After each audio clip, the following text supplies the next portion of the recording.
Hello students, welcome to my channel. Today we will discuss question answer of chapter The Sound of Music. We include all questions of textbook.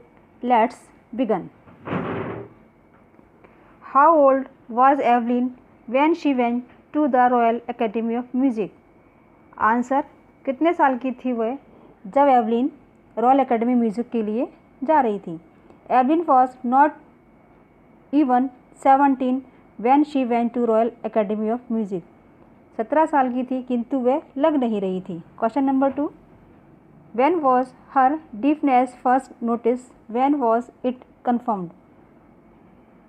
उसने पहली बार कब महसूस किया कि उसे सुनाई देना बंद हुआ और पूरी तरह से कब कन्फर्म हुआ? Answer, her deafness was notice when she was 8 years old. It was confirmed by the time she was 11. 8 साल की थी जब उसे सुनाई देना बंद हुआ और इस बात को पूरी तरह से कन्फर्म हुआ जब वह 11 साल की थी. क्वेश्चन नंबर फर्स्ट है ये. Answer each of this question in a short paragraph.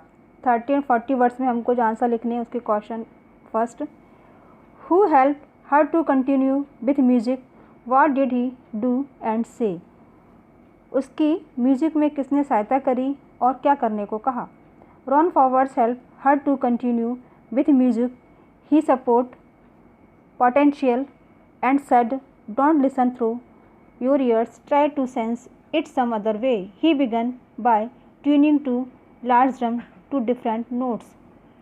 उसकी इस काम में रॉन फॉरवर्ड्स ने मदद करी और उससे कहा कि तुम कानों से नहीं सुन सकती हो तो म्यूज़िक को अपनी बॉडी के अलग अलग पार्ट से महसूस करने की कोशिश करो. और उन्होंने इसके लिए डिफरेंट नोट्स लार्ज ड्रम के द्वारा निकाले. Question number second, name the various places and causes for which Evelyn performs. हमें बताना है कि एवलिन कहाँ परफॉर्म करती थी. Evelyn performed free concerts in prisons and hospital. She made music her life and performed many regular concerts. Evelyn perform करती थी कैदियों के बीच में और हॉस्पिटल के बीच में और उसने म्यूज़िक को ही अपना जीवन बनाया था और रेगुलर वो कंसर्ट भी करती थी. हमने यहाँ लॉन्ग का एक ही क्वेश्चन जो आपके टेक्स्ट बुक में दिया है उसको लिया है. ये कभी कभी 8 मार्क्स का भी आता है. How does Evelyn here music? Evelyn ने म्यूजिक को कैसे सुनना? Evelyn become deep by the time she was 11. Evelyn के द्वारा 11 साल की उम्र में टोटली सुनना बंद हो गया था. But she did not give up, लेकिन उसने she was determined to lead a normal life and pursue her interest in music. लेकिन उसने ये निश्चय किया कि वह नॉर्मल जीवन जिएगी और म्यूज़िक में ही उसने अपना इंटरेस्ट क्रिएट किया.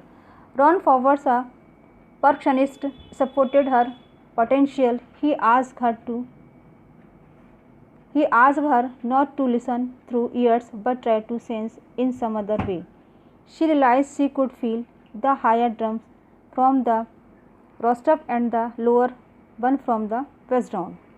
Forwards repeated the exercise and soon Evelyn discovered that she could sense certain notes in different parts of her body.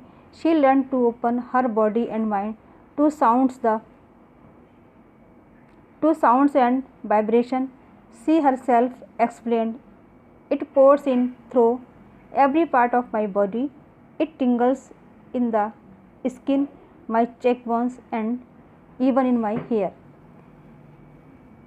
Ron forwards ने उसको ये महसूस कराया कि आप कान की बजाय संगीत को अपने बॉडी के अलग अलग पार्टों से महसूस करने की कोशिश करो. और उसने रियलाइज़ भी किया कि जब ड्रम में कोई हायर नोट्स बजता है तो बॉडी के ऊपर का हिस्सा तेज़ कंपन करता था, जब कोई लोअर नोट्स बजता था तो बॉडी के नीचे का हिस्सा कंपन करता था. इस एक्सरसाइज को रॉन फॉरवर्ड्स ने बार बार रिपीट किया और उसका ये परिणाम हुआ कि एवलिन नोट्स को पहचानना सीख गई और उसने अपने बॉडी के पार्ट्स के द्वारा हर नोट्स को आइडेंटिफाई भी किया। और वो कहती है कि जब कोई नोट्स बजता है तो मेरे बॉडी के अलग अलग पार्ट्स में टिंगल्स मीन सनसनाहट सी होती है, स्किन में, माय चीक बोन्स में and even in my hair, यहाँ तक कि मेरे बालों में भी। Thank you for watching this video. We will meet again second part of this lesson, the Shehnai of Bismillah Khan. Have a good day.